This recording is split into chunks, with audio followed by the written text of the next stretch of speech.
Hello everyone, आज इस video में हम पढ़ेंगे एनसीईआरटी क्लास 6 का फिजिक्स का चैप्टर 2 डाइवर्सिटी एंड डिस्क्रिमिनेशन के क्वेश्चन आंसर। फर्स्ट क्वेश्चन है स्टूडेंट्स आपका इसमें, match the following statements in a way that challenges stereotypes. कि किस तरह के चैलेंजेस जो हैं वो हमें देखने के लिए मिलते हैं, तो हमें इनको स्टेटमेंट्स को मैच करना है। विद रिमार्क्स भी इस आंसर्स के साथ में हमें दिए गए हैं, बट पहले हम इनको डिस्कस करते हैं। तो फर्स्ट इसमें दिया हुआ है आपका, the two surgeon were sitting down to lunch when one of them made a call on the mobile phone. तो फर्स्ट जो है वो आपका मैच होगा to speak with her daughter who had just return from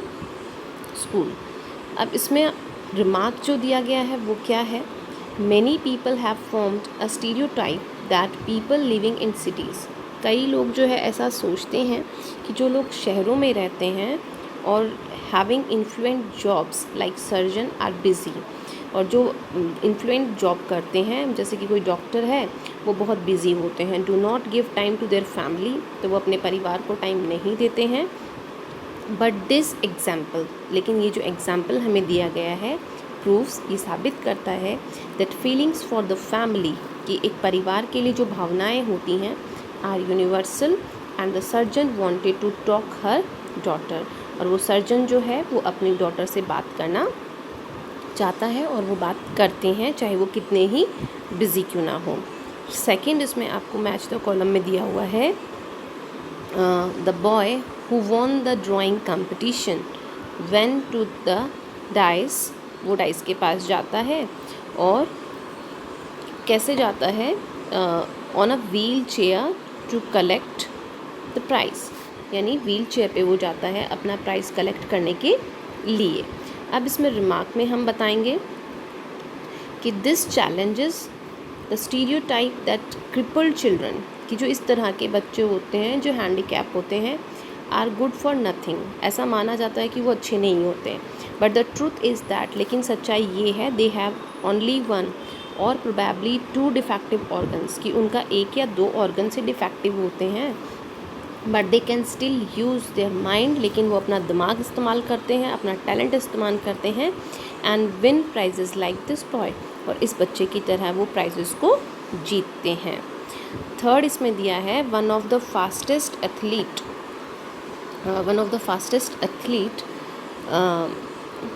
in the world. तो जो दुनिया के जो सबसे फास्टेस्ट एथलीट्स होते हैं, धावक होते हैं, सफ़र्स फ्रॉम क्रॉनिक अस्थमा, उनको अस्थमा की प्रॉब्लम्स होती हैं। इसके लिए रिमार्क जो है, this challenge the stereotype that chronic asthma patient can not run fast और take part in the sports. ये जो है स्टीरियोटाइप को इस तरह से चैलेंज करता है कि जो एथलीट्स होते हैं, चाहे वो अस्थमा पेशेंट ही क्यों ना हो, लेकिन वो तेज़ दौड़ सकते हैं। फोर्थ है इसमें, she was not well of but had a dream, कि वो जो लड़की है वो वेल नहीं है, अमीर नहीं है, but she has a dream, उसका एक सपना है, उसका एक सपना था to become an astronaut which she did, कि वो एस्ट्रोनॉट बने और उसने ऐसा अपना जो सपना था उसको साकार किया। तो इसको हम मैच करेंगे डी को सेकंड के साथ में, ठीक है। अब इसका जो व्यू है, रिमार्क है, वो हम देंगे, this challenges the stereotype that only influential and high class people, कि जो अमीर होते हैं या हाई क्लास पीपल होते हैं, कैन ड्रीम बिग, वो ही बड़े सपने देखते हैं, लेकिन even poor people can dream big and prove themselves, लेकिन गरीब लोग जो होते हैं वो भी बड़े सपने देखते हैं और उन्हें पूरा करते हैं। तो इस तरीके से हमने ये मैच द कॉलम यहाँ पे किए हैं विद रिमार्क्स, कि इनके बारे में क्या भ्रांतियाँ जो है समाज देता है और किस तरह से इन्होंने इनको गलत प्रूव किया है इन स्टेटमेंट के साथ में। अब इसमें आपका question number 2, how can the stereotypes that girls are a burden, कि किस तरह से हमारे समाज में जो छोटी सोच के लोग हैं वो ये सोचते हैं that girls are a burden on their parents, कि लड़कियां जो हैं वो अपने पेरेंट्स के लिए बोझ होती हैं, affect the life of daughter, और इनसे जो है उनकी लड़कियों की जो जीवन होता है वो प्रभावित होता है। इमेजिन दिस सिचुएशन, इस सिचुएशन की कल्पना करनी है, and list at least 5 different, यहाँ पे ये 5 लिखा हुआ है, ये स्पेलिंग यहाँ पे 5 की गलत है, इट इज़ FIVE 5। तो 5 different effects that this stereotype can have on the way daughters get treated in the house, कि इस तरह की जो सोच होती है उसकी वजह से जो डॉटर्स होती हैं उनको घरों में किस तरह से ट्रीट किया जाता है, उस पर 5 इफ़ेक्ट्स हमें लिखने हैं। तो girls have been treated as a burden since time immemorial, कि जो बहुत पुराना समय है उस समय से ही जो है ऐसी सोच रखी जाती है हमारे समाज में कि लड़कियां जो होती हैं वो बोझ होती हैं घर वालों पे। Even today there condition has not change, और आज तक ये जो सिचुएशन है, ये जो स्थिति है, ये बदली नहीं है, वेदर इट इज़ होम और आउटसाइड, चाहे वो घर हो चाहे बाहर हो।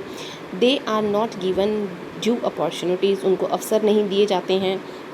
The mental setup of the parents, और जो घर वाले होते हैं उनका मानसिक यही उनकी स्थिति होती है, is such that it never accepts the birth of a daughter whole heartedly, मतलब होल हर्टली की, मतलब ये होल हर्टली है यहाँ पे WHOLE, whole heartedly WHOLE, whole heartedly, whole heartedly यानी पूरे दिल से जो है एक बच्ची के जन्म को जो है पेरेंट्स स्वीकार नहीं करते। As a result girls life is badly affected, तो जो लड़कियों की लाइफ होती है वो बहुत ही ज़्यादा बुरी तरीके से इफ़ेक्टेड होती है। Here is the list of the 5 different effects that this stereotype can have on the way daughters get treated, और यहाँ पे हम वो 5 इफ़ेक्ट्स बता रहे हैं, प्रभाव बता रहे हैं, जिनसे गर्ल्स की जो लाइफ होती है वो इस तरह की जो सोच होती है उससे काफ़ी इफेक्टेड होती है। फर्स्ट इसमें गर्ल्स वुड फील डिस्करेज, लड़कियां जो हैं वो डिस्करेज फील करती हैं, and they would not concentrate to their studies, और वो अपने पढ़ाई पर ध्यान नहीं दे पाती हैं। All their dreams to achieve separate identity, उनके जो ड्रीम्स होते हैं उनकी एक हम कहें कि अलग से उनकी आइडेंटिटी होती है इन द सोसाइटी, समाज में, वुड बी शैटर्ड, जो कि समाज जो है उसको स्वीकार नहीं करता। Sometimes girls are not allowed to join any school और कॉलेज, कई बार लड़कियां जो होती हैं उनको स्कूल और कॉलेजेस को जाना अलाउड नहीं किया जाता है। This ruthless attitude of the parents towards their daughter ruin their career, तो पेरेंट्स का जो इस तरह का एटीट्यूड होता है लड़कियों के लिए तो वो उनके कैरियर को बर्बाद कर देता है। दे फील हेल्पलेस, वो असहाय महसूस करती हैं। Even in their parents house, हाँ यहाँ तक कि अपने पेरेंट्स के घर में भी वो अपने आप को हेल्पलेस फील करती हैं।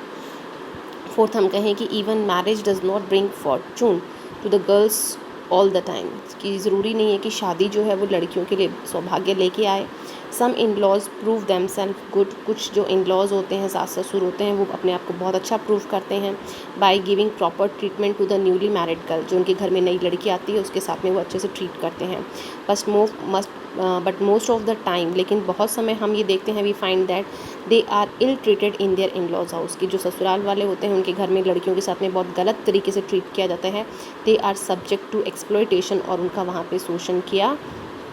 जाता है। अब इसमें आपका आता है क्वेश्चन नंबर 3,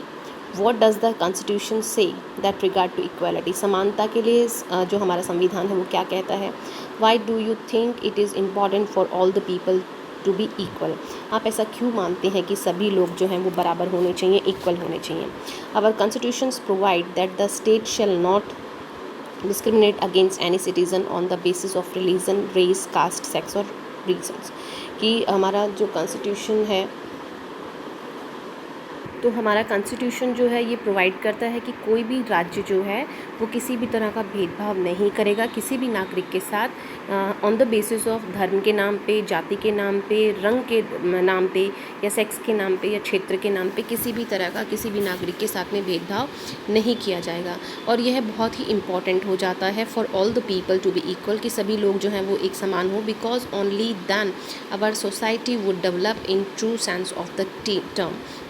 और इसी तरीके से अगर हमारी सोसाइटी में सभी लोग बराबर होंगे तो सबका विकास एक साथ होगा। It is our right to treated equally, और ये हमारा अधिकार है कि सबको समान तरीके से ट्रीट किया जाए, व्यवहार किया जाए। It is our right to be given due respect, ये हमारा अधिकार है कि सबको एक समान सम्मान दिया जाए, उनकी रिस्पेक्ट की जाए। It is our right to be given equal opportunity, ये भी हमारा अधिकार है कि सबको समान अवसर प्रदान किए जाएँ। In absence of all these, और अगर इन सब की अब्सेंस होती है, इन सब की अनुपस्थिति में, यानी अगर हमें इक्वली ट्रीट नहीं किया जाता है, रिस्पेक्ट नहीं मिलती है, समान अवसर नहीं मिलते हैं, our life would be hell, तो हमारे जीवन जो है वो नर्क बन जाता है। Our responsibility would be suppressed, तो हमारी यहाँ पे रिस्पॉन्सिबिलिटी बनती है, हैंस वी नीड इक्वालिटी, कि हमें जो है समानता की ज़रूरत है, so that we may go ahead without any hindrance, ताकि हम कहीं पर भी बिना किसी रुकावट के जा सकते हैं। We may prove our self, हम अपने आप को साबित कर सकते हैं, helpful in the development of the society and country, और हम अपना जो योगदान है वो हमारे देश के और हमारे समाज के विकास में दे सकते हैं। अब है आपका question number 4। Some time people make prejudice comments on in our presence, कई बार लोग जो होते हैं वो कमेंट करते हैं हमारी प्रेजेंस के ऊपर कि ये we are often not in the position to do anything about this, और कई बार हम ऐसी स्थिति में नहीं होते हैं कि हम उनको रिप्लाई करें। This because it is difficult to say something right than the there, और हमें ये लगता है कि यहाँ पर कुछ भी कहना सही नहीं होगा। Divide the class into groups and each group discuss what they could do in one of the following situation, तो आप अपनी क्लास में ग्रुप्स बनाइए और उन ग्रुप्स में इन चीज़ों को डिस्कस कीजिए कि अगर आप वहाँ हों तो आप किस तरह से उस चीज़ को, उस सिचुएशन को हैंडल करेंगे। फर्स्ट है friends begin to tease a classmate because he is poor, suppose कीजिए कि आपकी क्लास में कोई गरीब बच्चा है और कोई बच्चा उसको परेशान कर रहा है, तो आप लोग सारे क्या करेंगे, हम करेंगे would try to convince my friend, हम अपने फ्रेंड को कन्विंस करेंगे, समझाने की कोशिश करेंगे that being a poor is not a crime nor a matter of laughter, कि गरीब होना कोई जुर्म नहीं है और ये इतना बड़ा मैटर नहीं है कि उस पर हम हंसें। Hence he should not tease his classmate, तो हो सकता है हमारा जो क्लासमेट है उस बात को समझे और वो उसको परेशान ना करे। Instead he should take care of his dignity and self respect, और उसे भी समझाएंगे कि वो अपनी डिग्निटी, अपने सम्मान और आत्मसम्मान का ध्यान रखे। सेकंड है इसमें you are watching TV with your family, आप अपने परिवार के साथ टीवी देख रहे हैं and one of them makes a prejudicial comment about a particular religion community, और आपके परिवार में से कोई एक जो है किसी एक धर्म या समाज के ऊपर कोई कमेंट कर रहा है, तो आप क्या करेंगे, would stop him her to do that, आप उनको तुरंत उसी समय रोक देंगे कि वो इस तरह ट्रीट ना करें। सी है इसमें children in your class refuse to share their food with a particular person because they think she is dirty, आपकी क्लास में सपोज़ कीजिए तो आपकी क्लास में पर्टिकुलर एक बच्चे के साथ में जो है आपके क्लासमेट जो है टिफ़िन शेयर नहीं कर रहे हैं और वो ये मानते हैं कि वो बहुत ही डर्टी है, गंदी है, तो उसके लिए आप अपनी क्लास में क्या करेंगे, तो हम करेंगे we would not get involve in the jokes, would proceed immediately, एक मिनट बेटा, she would advise my classmate to be friendly with one and all, हम अपने जो क्लासमेट्स हैं उनको ये एडवाइस करेंगे कि हमें सभी के साथ में जो है घुल मिल कर रहना चाहिए और किसी को भी हमें इस तरह की फीलिंग्स के साथ में नहीं देखना चाहिए कि कोई डर्टी है या कोई किस तरह का है। फिर हम बात करते हैं someone tells you a joke that makes fun of community because of their accent, कि कोई समाज के ऊपर अगर कोई कमेंट कर रहे हैं या जोक बना के आपको सुना रहे हैं, तो उस कंडीशन में आप क्या करेंगे, तो उस कंडीशन में करेंगे would not get involve in the joke, तो हमें इस तरह के जो मजाक होते हैं उसमें इन्वॉल्व नहीं होना चाहिए, and would proceed from there immediately, और हमें वहाँ से तुरंत निकल जाना चाहिए कि उनके उस मजाक में हमें शामिल नहीं होना चाहिए। बिकॉज अगर कोई कम्युनिटी का मजाक उड़ाता है तो हम भी एक पार्ट है कम्युनिटी के, तो वो मजाक हमारे ऊपर भी लागू होता है। Some boys make remark about girls not being able to play games as well as them, कि कुछ लड़के जो होते हैं वो लड़कियों पर रिमार्क करते हैं गेम्स प्ले करने के लिए या जो भी सिचुएशंस होती हैं उनके लिए, उस सिचुएशन में हम करेंगे कि would try to convince those boys, तो हम इस तरह के जो लड़के हैं उनको समझाने का प्रयास करेंगे दैट कि girls are in no way less efficient than their male counterparts, की लड़कियां जो होती हैं वो किसी भी तरीके से जो है लड़कों से कम नहीं होती हैं। I would give examples of Kalpana Chawla, मैं उनको एग्जाम्पल दूंगा कल्पना चावला, सुनीता विलियम्स के, who did not what many men could not think of, कि उन्होंने वो किया है जो बहुत सारे मर्द जो हैं वो सोच भी नहीं सकते हैं। तो इस तरह से हम कहें कि जो गर्ल्स हैं वो किसी भी क्षेत्र में बॉयज़ से पीछे नहीं है। तो I hope students that you all have to be understand the chapter as well as the explanation of the question answers. So now you can do all the question answers in your notebook. Thank you for watching my video.